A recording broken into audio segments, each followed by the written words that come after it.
Hello my friends, and welcome back to my channel.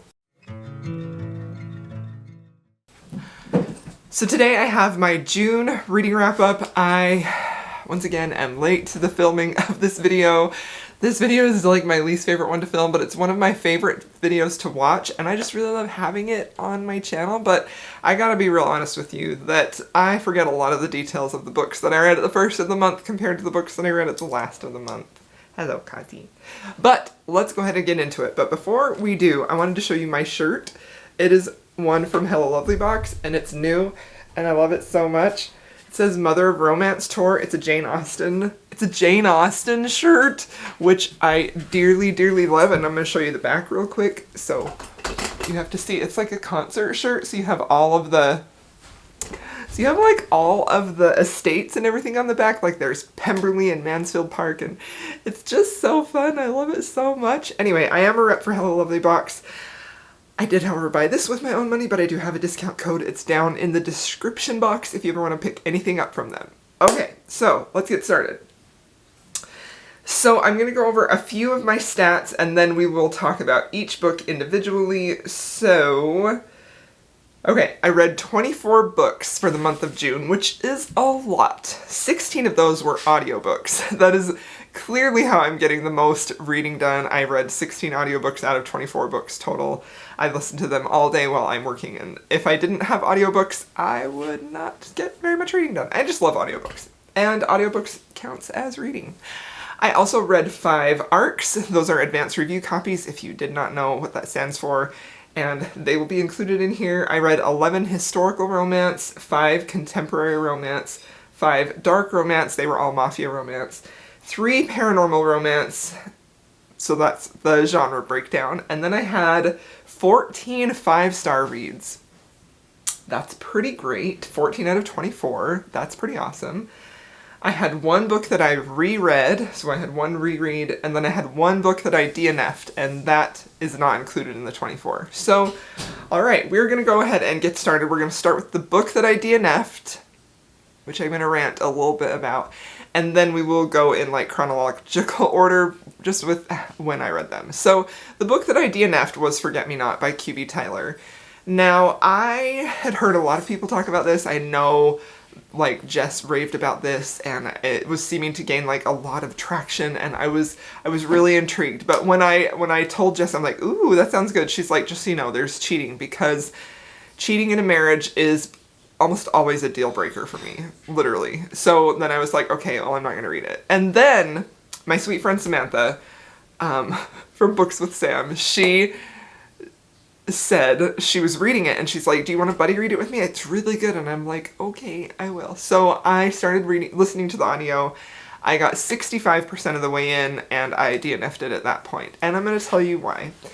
So I'm not rating this book anything, but because I knew if I did finish it, like at 65%, I was like, there's just no redeeming this for me. So trigger warning for miscarriage, and definitely trigger warning for cheating in this book. So I have read 2 books that I really liked that did have cheating in them. Probably the one that I think is the best well done is Candy Steiner's series, What He Doesn't Know. That series, I feel like that is the only series or book that I have read that has cheating in it that I feel like it's not justified. Like, I never think it's justified, but it was something that I was like, I could see, or I could understand how that happened. So I was cautious about reading this because I know that's usually something that is a definite nope for me, but I thought sometimes an author can pull it off and make it work for me. However, it didn't. It didn't work for me at all in this book.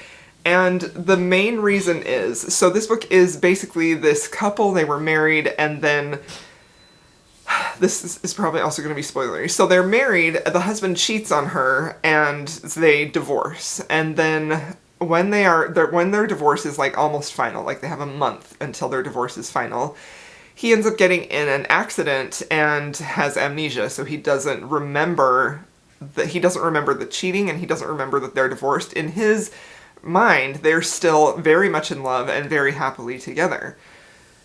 And the heroine ends up coming to the hospital, starts to take care of him, and like she's very torn about this situation because she's very hurt because he cheated on her. But she is also kind of taken back to that mental space of when they were in love and things were okay between them. So at that point, I was not hating it. I was like, okay, let's see why the cheating happened. Let's see why that happened and why it led to a divorce ultimately, because it doesn't always lead to a divorce. You know, sometimes couples can work it out. So when it was revealed that the hero cheated on the heroine, the husband cheated on the wife because she had miscarried several of their babies and she wasn't meeting his needs, I literally was in a rage. I was so angry about that. I was so angry about that. But I also was thinking, okay, so he cheated once, you know, and that's a real douchebag thing to do, like, honestly, like, scum of the earth, I think. To cheat on your wife when she has miscarried your child, literal scumbag of the earth. I don't know. At that point, I'm like, I don't know how I can ever get behind this hero. But to make things worse, it didn't just happen once. Because to be fair, I think that one time is awful, and, like, you cannot even calculate the damage that will do. But people are human, they make mistakes. Maybe it was just a, you know, because of the loss and everything like that, like, it was just a bad judgment call, okay? So I was thinking maybe something like that would happen. No. He continues to cheat. That's right. He continues. And the whole book, like, even up to 65%, like, it just felt so focused on his journey and the struggles that he had been through and how hard it was for him. And I was just like, I'm sorry, but she literally miscarried your children, and you're more concerned about how this affects your needs. I just could not get, nope, I couldn't get behind it one single bit, because let me just tell you, if my husband would never do that, obviously, but I cannot even contemplate how sharing a space of such intimacy with someone that you are having their child, but then you lose that child that you both wanted so badly, and you're grieving. You're grieving, she's grieving, I understand that, but so I can understand how they might not be getting along real great, but to just say that she's not meeting your needs, like, no, get out. I'm sorry. At that point, the hero was completely unredeemable, and if I am not behind a hero, I could give two craps about the romance. Like, seriously, I didn't want to, no. I was so angry. I was literally, when I started reading this, I was messaging Jessin because she had read it and she's like, ooh, yeah, like, so we were ranting together because I'm sorry, there were other issues with the relationship as a whole, but that was really the nail in the coffin. I cannot get behind a hero like that. Nope. Okay, so there's my rant, there's my DNF. I'm sorry, I know this book is very well loved. I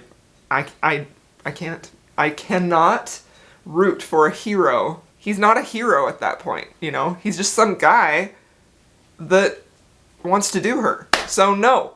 Okay, let's move on.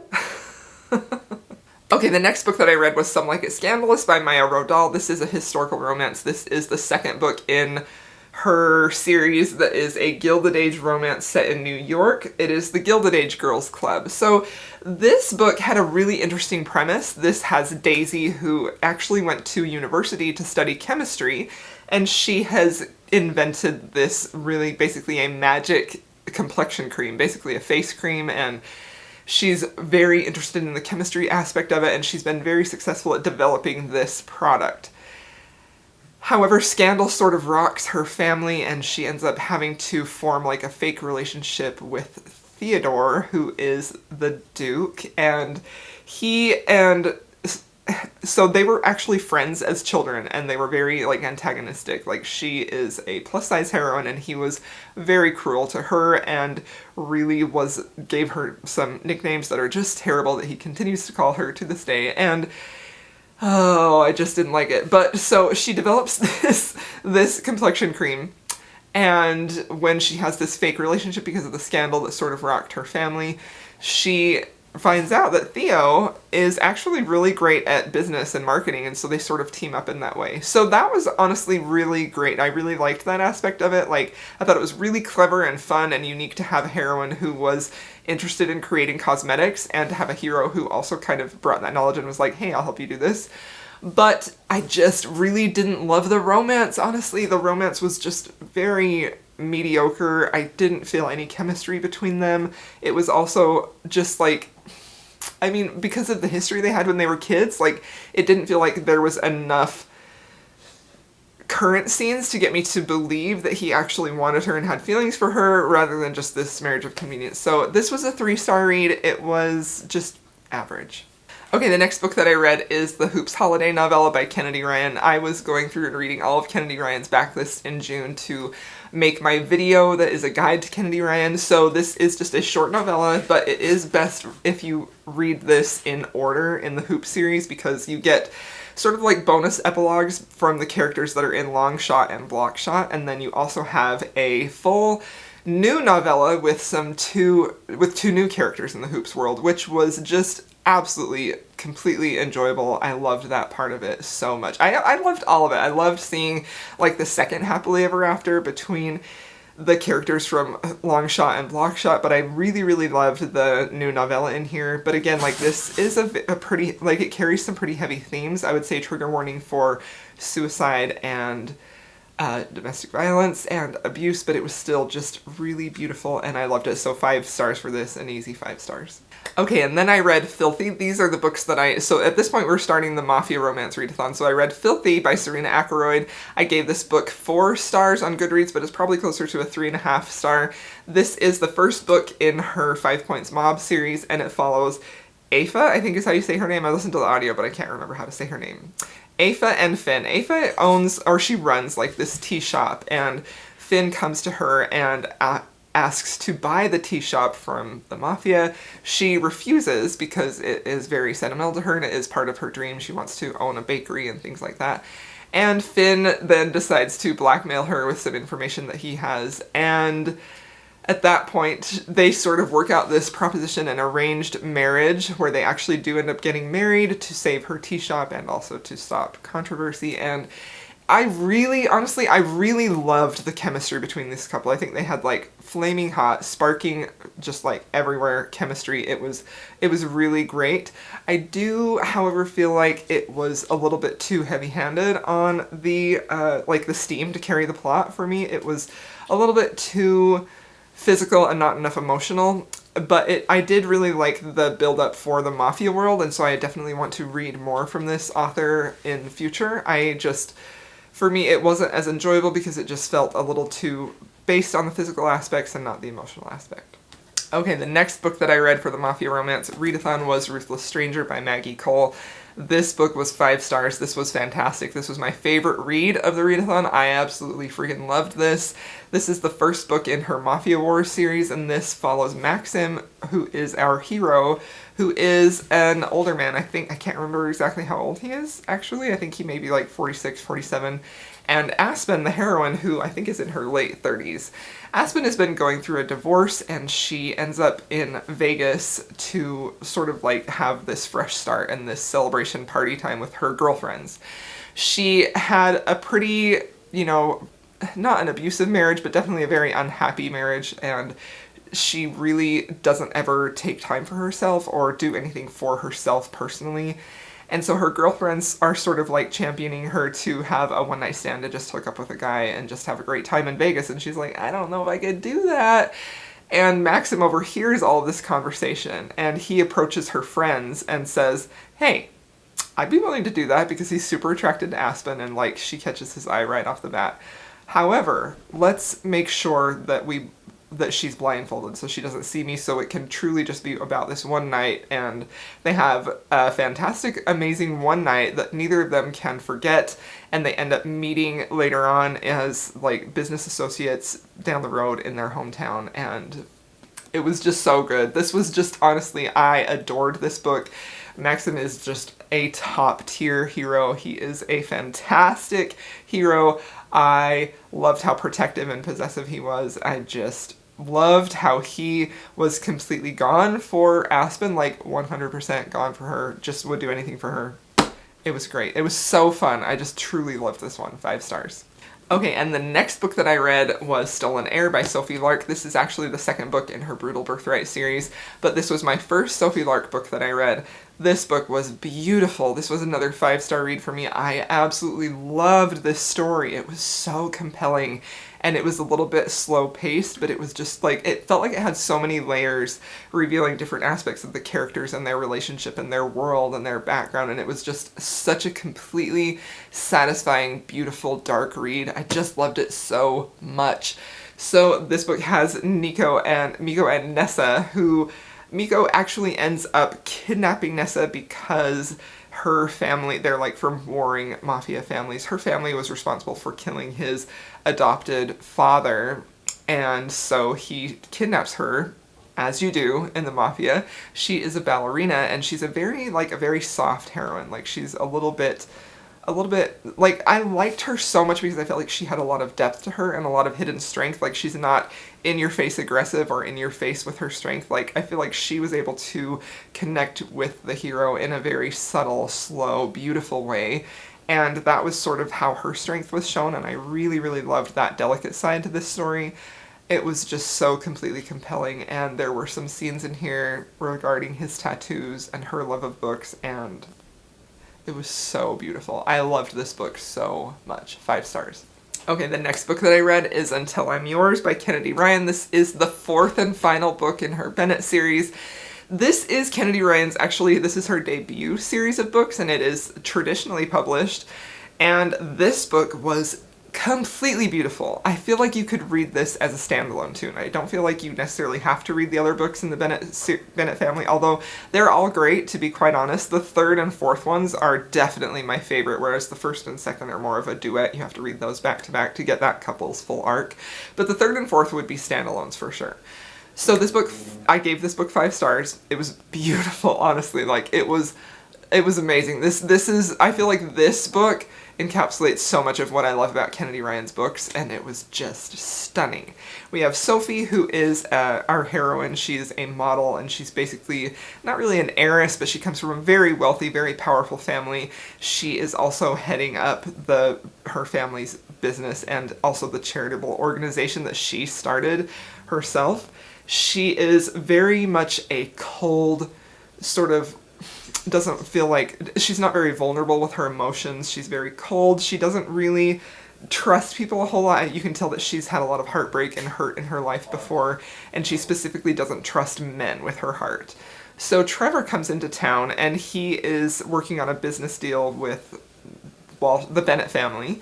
But he also does a lot of charity work himself, and he is such a good person, but he's also like this big, masculine, rugged guy, and she's instantly drawn and captivated to him. And she sort of writes it off as just a physical thing at first, but the thing I loved about this was that Trevor sees past her beauty and past her cold exterior, and he sees like the promise of what she could be on the inside, like this almost squishy, soft side of her, and it was just such a beautiful romance. I loved it so much. 5 stars. Alright, the next book that I read was Broken Fighter by Maggie Cole. This is book 2 in the Mafia Wars. This book follows Boris and Nora. I really enjoyed this book. I gave this 4 out of 5 stars. This was a very fun, fast-paced, suck-you-in type of book that I really loved. We also have a super protective hero in Boris. Like, he is so protective and would do anything for Nora. It was just beautiful. They actually start out as being friends, like they're sort of childhood friends. They grow up together. Her brother is best friends with Boris, you know, so it has the brother's best friend trope in there too. And they, however, end up developing feelings for one another. However, Boris is from the Russian mafia, Nora is from the Irish mafia, and of course their families can never marry because of mafia rules. But they end up falling in love and having a very beautiful and lovely affair. Boris has some dark things that he's working on in his past and sort of some dark connections he's trying to get free of that he doesn't want to let Nora even know about so that it doesn't touch her at all. And This book was a little darker than the first book, but I really still enjoyed it. I honestly, I loved this book. I felt like the only thing that maybe I like have to critique is that I wish that there had been a little bit more tension in their relationship until they got together. But other than that, I really enjoyed this one a lot. Okay, the next book that I read is That Kind of Guy by Talia Hibbert. This is the third book in her Ravenswood series. And this book is an age gap romance. It's a contemporary romance. So we have an older woman, younger man. It was absolutely beautiful. This book was so fun. I loved it so much. This was a 5-star read for me. This follows Zach and Ray, who are neighbors, and they're actually really good friends. Ray has been going through a divorce. She is a writer. She has a very successful book, and she's doing like events with her book and like a book tour. And she needs to have a date to go to that event because, of course, her ex-husband will be there with his new young wife. So she decides to ask Zach to go and be her date. And the two of them get along so well, but there's also a lot of attraction there. And this book also is interesting because this has demisexual representation in that Zach is a demisexual and that he only experiences feelings of sexual arousal when he is emotionally connected with someone, which was a really beautiful story revolving around that. I really liked that representation. I've never read a book about that before, and Zach is a adorably cinnamon roll hero. He is so sweet, and this book had, you know, it has the great charm that Talia Hibbert has. It has so much heart, and it's just adorable, and I loved it so much. 5 stars. Okay, the next book that I read is 3 Nights by Deborah Mullins. This is a historical romance. It was published in the early 2000s. This book was very fun. I gave this book 4 out of 5 stars. I really enjoyed this. I thought it had a really great readable quality. I thought it had a lot of fun characters. It had a really interesting plot, and it was just a good time. I just thoroughly enjoyed this. This book follows our heroine, Evelyn, right? Evelyn, who is the daughter of a man who has recently lost their entire fortune through gambling and cards. Like, they're in dire straits. So dire, in fact, that he is set to duel with the man that he owes the money to, Lucian, who is also known as Lucifer. He's basically a bad guy. And the next morning. So Evelyn takes it upon herself to go and meet Lucian and say, hey, please don't kill my dad. Would you consider maybe not killing him if I spend one night with you? And Lucian says no. But I would for 3 nights. So she spends 3 nights with him. They have this great passionate affair, and they start to develop feelings for one another, and then they are separated from events that happen that sort of thrust Lucian into slavery at sea. He's basically sold into slavery at sea.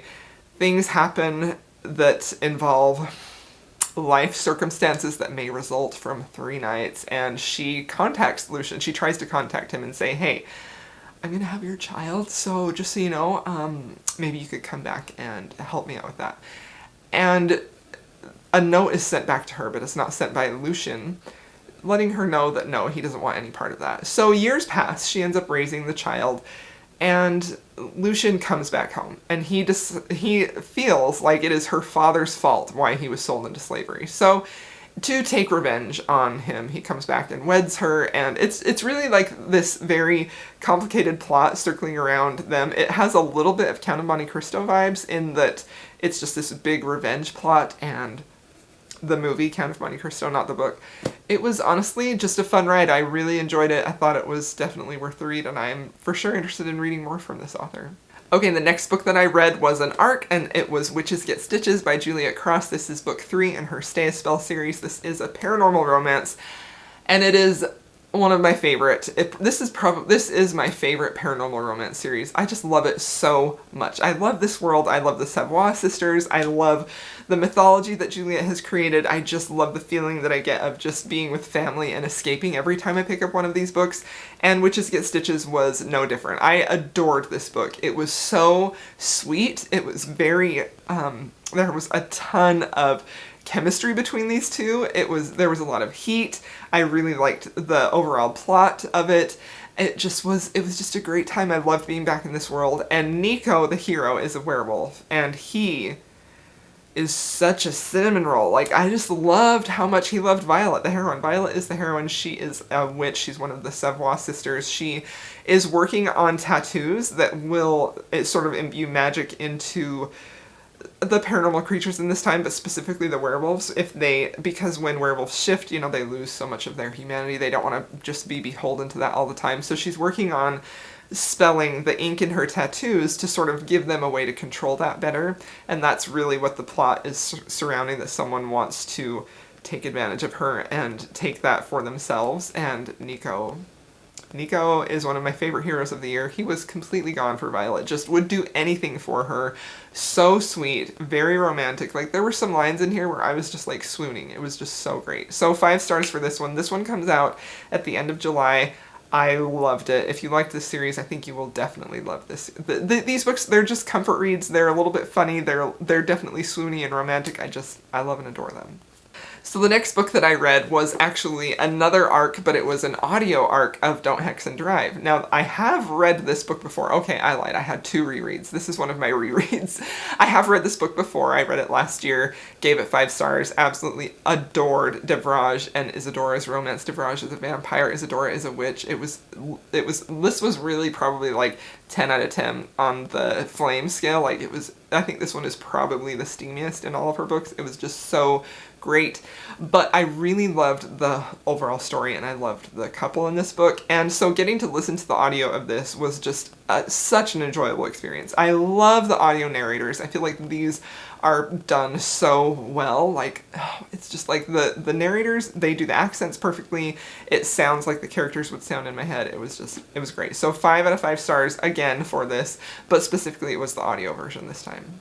Okay, the next book that I read was another arc, and it was A Duke in Time by Jana McGregor. This book had a really interesting premise. This book has our heroine, who is recently widowed, and when she goes to the reading of the will of her husband, she finds out that her husband, who had died, actually was married to 2 other women.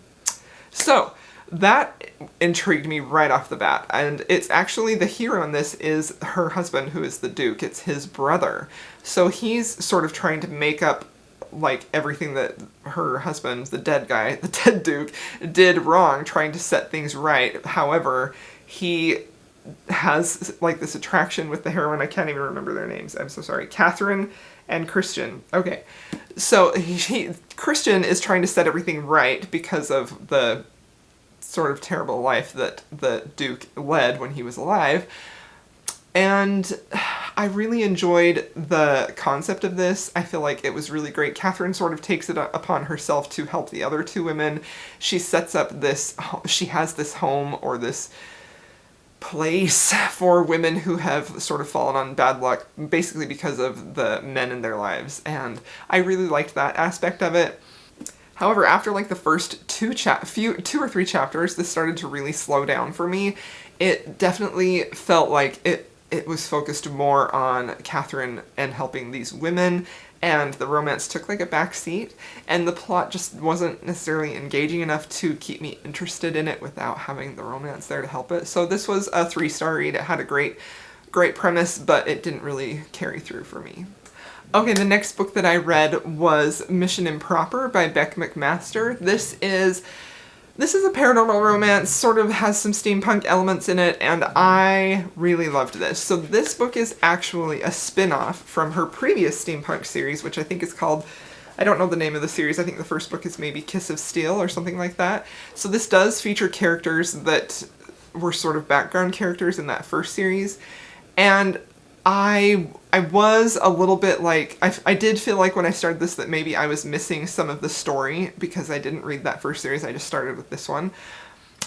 So, I don't know if that sways your opinion, but I do feel like it wasn't hard to catch on to what was happening. I didn't feel like I was missing major things, just like a little bit of context for what had happened in characters' lives previously. I loved this book. I ended up giving this book 5 stars. For some of the book, I was a little feeling like, you know, maybe it was a 4-star, maybe it was a 5-star, until like there was this one scene right towards the end that just like sealed the deal and put it to a 5-star. Sometimes it can really be a 4-star book, and then I get to one scene and it has so much power and impact on me that I'm like, yeah, 5-star read. So this book follows Caleb and Ingrid, who are basically paranormal creatures, and they are part of the, what is it called? They're part of the Company of Rogues, which is basically like femme fatales and like these heroes who are out to bring justice to the world. And it was really, really just so well done. I just love Beck McMaster. I think that she is an underrated gem. Her books are seriously, like, the world building in her books are just really great. It's not too complicated, but it's not too simple. Everything makes sense. I really like how she takes a spin on ideas that are very, very well known and very common. Like, this has werewolves and vampires, and so it's things that you don't necessarily have no idea about, but she puts a twist on it that keeps it fresh enough and interesting that it reads like, I haven't actually read this version of a vampire werewolf story before, you know? So Caleb and Ingrid are tasked with finding out who is responsible for murdering these families in England at the time. And of course, they have a little bit of an enemies to lovers aspect at first. Well, not quite enemies, maybe a little bit of antagonistic to lovers at first. But they also have a ton of chemistry, like so much chemistry.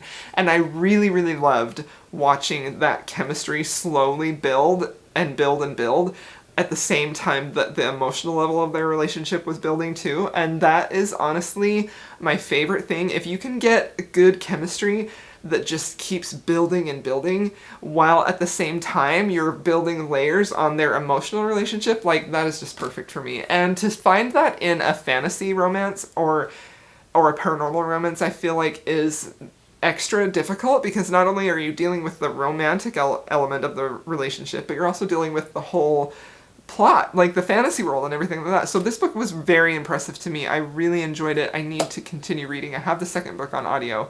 That's probably going to be on my August TBR, because I just really loved this. It was great. It was a good time.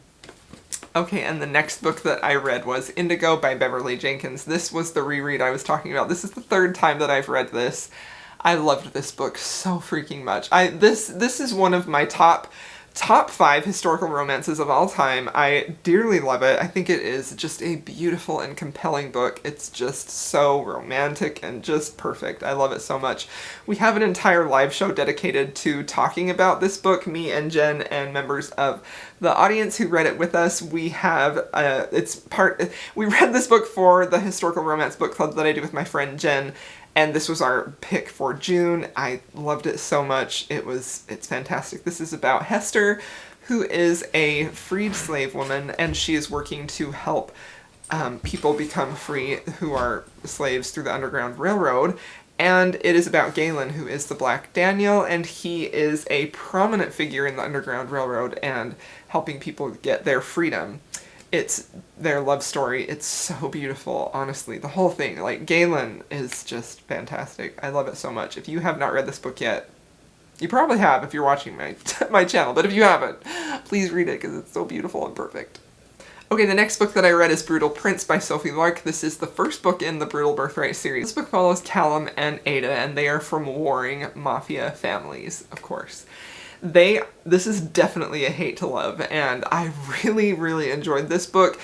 I think the only reason that I gave it 4 stars instead of 5 stars is that it, like, the complete and utter heartbreaking beauty of Stolen Heir, just, like, that, to me, at this point, I've only read 4 of Sophie Lark's books, but that Stolen Heir is just her finest work, in my opinion. It's so beautiful on so many levels. It's just perfection. This book, however, was really great too. I really liked this. I feel like this is exactly what Sophie Lark, her tagline is when she writes powerful men and intelligent women. That's exactly what this book is. Like, it's so perfect. So Callum and Ada, they're sort of like hating each other and not really liking each other, but they end up Ada and her brothers end up at Callum's house one night for a party. I don't think they were really invited. She ends up setting a small fire there, and their families believe that in order to stop an all-out war from happening, that they need to marry. So it's a marriage of convenience. And I really honestly loved that aspect of it. I felt like it was really well done. I felt like they had a ton of great chemistry. I felt like they had great emotional development too. I also really liked the overall plot of this and the look at the mafia world that Sophie's building in this series. This was really, really good. 4 out of 5 stars, solid read. Okay, the next book that I read was Say Yes by Candy Steiner, and I gave this book 4 out of 5 stars. This is another one of the arcs that I received. This is a contemporary romance, but is actually set in the 90s, which was really, really fun, and that was one of the main reasons I wanted to read it, because I was a teenager in the late 90s. I graduated in 99, and it was just, this book was really, really lovely and beautiful. And it's actually set in Tuscany, Italy, because Harley, the heroine, goes there to study art. She wants to be an artist. She, however, was born with one of her hands wasn't formed properly when she was born, and so it sort of stopped growing in the womb. So that is a crucial aspect of her character, because she has tried to compensate for what she feels not being physically perfect is by being perfect in every other way imaginable, and that has sort of led to a very stifled life for her. When she is working as an artist in Italy under this professor, she ends up turning in an assignment that she's super proud of, and she feels like she has reached technical excellence there. And her professor says, yeah, this is technically excellent, but there's no heart. So she then ends up going on this journey to try and find just a heart in her work. So she ends up meeting Liam, and who was another classmate who the professor just has lauded and said his work is incredible and it just has so much feeling. And so she's a little bit like, well, you know, a little antagonistic towards him. But he ends up meeting her and taking her out one night, and he says, okay, so you're only going to say yes to opportunities tonight. So they have this really great night out on the town in Italy where she only says yes to things, and their relationship is sort of the catalyst that gets her moving to really express herself in her art in more of a way than just a technical way. This book was really lovely and really beautiful. It was very, very, very much centered on Harley's story, and I felt like it rode that line between women's fiction and romance a little bit on the side of women's fiction. But the romance was still there. There is a happily ever after, and it was honestly a beautiful journey watching her overcome some struggles in her life to embrace and accept who she is and find happiness. So this was a good one, 4 out of 5 stars. Okay, the next book that I read is The Devil and the Heiress by Harper St. George. This was another arc. This book I really enjoyed. I enjoyed this a lot more than the first book. Actually, I gave this book 4 out of 5 stars. This had such a great story, and these characters had so much chemistry together, but the third act conflict in this just really, really, really disappointed me, and that's what gave it a 4 instead of a 5 star. If it had been handled a little bit differently, this would have been a 5 star read, because I loved their romance and everything leading up to it. So this book follows Violet Crenshaw. She is an American heiress, and her parents are set on her marrying a titled, powerful man. She, however, doesn't want to have anything to do with that at all. And so she ends up meeting the Duke of... No, not the Duke. She ends up meeting the Earl of Lay, Christian. And he decides to take it upon himself to sort of help her escape from this arranged marriage and takes her basically across the countryside. He has ulterior motives, however, because he wants to win her hand and marry her so that her fortune can save him, because he is basically in financial ruin. So it is a little bit of a road trip romance, and there's only one bed trope and a fake relationship, and honestly, like, the evolution of their romance was truly beautiful and really enjoyable, but it was just the third act conflict that just had me like, oh, please, let's not. Let's not. So, 4 out of 5 stars. I still recommend it because I feel like the road to the development of their romance was just so good. Alright, and then I finished the Ravenella series by Elisa Kleypas. I read books 3 through 6. So, let's start talking about those really quickly, because I am going to be doing... Actually, do we need to really talk about... I'm just going to give you ratings for these, because I do want to do a video reviewing all of the Ravenella books and the Wallflower books, and that will be coming probably next week. So I'm just going to give you titles, overall impressions, and ratings real quickly. So, Devil in Spring, Pandora and Gabriel. I absolutely freaking love this book so much. This book is really what got me in love with this series. The first 2 books... The first book, we've talked about it, 3-star read. The second book, Marrying Winterborn, 5-star read. Really liked that one. But this book is really where I fell in love with the series. This was just so great. She wants to make a board game. He is one of the St. Vincents, and it was just adorable. Loved it. 5 stars. The next book in the series that I read was Hello Stranger. This book was beautiful and so lovely. I just loved it so much. Our hero is actually a Ravenella byblow, and the heroine is a doctor, a female doctor. Their romance was fantastic. There was some excellent caretaking in here. I loved and adored this book. 5 stars. And then we have one of my, I can't decide if it's probably my second, I don't know if this is my second, I don't know. One of my favorites in the series, Devil's Daughter. I adored this book so much. I loved seeing the St. Vincent family. I loved Phoebe. I loved West. I loved how he cared for her kids. She is a widow. He's sort of like the Ravenel that is kind of a goof-off that nobody really takes seriously, and just how he loved Phoebe was a thing of beauty. I loved this book so much. And then I read Chasing Cassandra, the last book so far in the Ravenella series. Plus-size heroine, Tom Severin, self-made man. The gestures he does in here for Cassandra were so completely beautiful and lovely. I just love this book so freaking much. This book is definitely probably my favorite in the series, but again, it's pretty much all 4 of these were 5-star reads, and they were all like, each one I read I'm like, oh, that's my new favorite. Nope, that's my new favorite. No, that's my new favorite. Like, they were just such great, solid, fantastic. I feel like these books are some peak Lisa Kleypas. Like, they're just her best work. So well done. Okay, I only have 3 books left. This video is so long.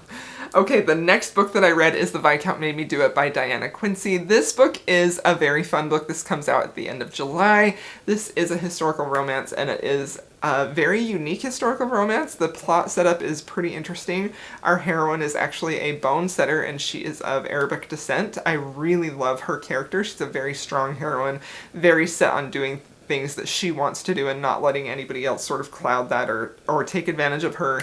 I loved her character. We have our hero, who is basically, he was in the war, he has a war injury, his arm has been out of socket for like 2 years. He comes to the heroine to have her set his arm in place, even though bone setters at that time were sort of seen as charlatans and as, you know, tricksters trying to just scam you for money. So he doesn't believe that she's going to help him, but he goes to see her because he's trying to figure out who killed his parents. And he sees her wearing a necklace that belonged to his mother that was missing the night that she was killed. So he feels like she's connected to their murders some way. So he goes to her not really thinking she's going to be able to help him with his arm, but to try and get information out of her. She does actually end up resetting his arm and relieving all of his pain, and he is so attracted to her. And now he's invested in her and her work, and so they end up developing this relationship that is really sort of beautiful to watch. I really loved this is a very slow building romance of theirs. I really liked the background plot. I thought that it was really good. This was a solid read. I recommend it. 4 out of 5 stars. Okay, and then my last 2 reads of the month. One of them was The Pool Boy. This book was so great. 5 out of 5 stars. Loved this book so much. I got this book at Christmas time by one of my wonderful subscribers. Victoria sent it to me. I love this book. I don't know why. I'm sad that I put off reading it so long because it was just fantastic. It was on my May TBR, and then it was the carryover for June, so I had to read it in June, and I did, and it ended up becoming a new all-time favorite. This book is an age gap, older woman, younger man romance. We have our heroine who is divorced. Her husband she caught him cheating on her, and so she is divorced and not looking for a man at all. However, she has this pool boy who I think he's like, I can't remember the exact age difference. I think she's like 44 and he's maybe like 23. I don't know if she's 44. There's a significant age gap here though. He is her pool boy, and it is their romance, and it is beautiful, honestly. Like, I was prepared for this. Knowing Nikki Sloan and just the premise, I was prepared for this to be 10 out of 10 heat level, you know? And it was.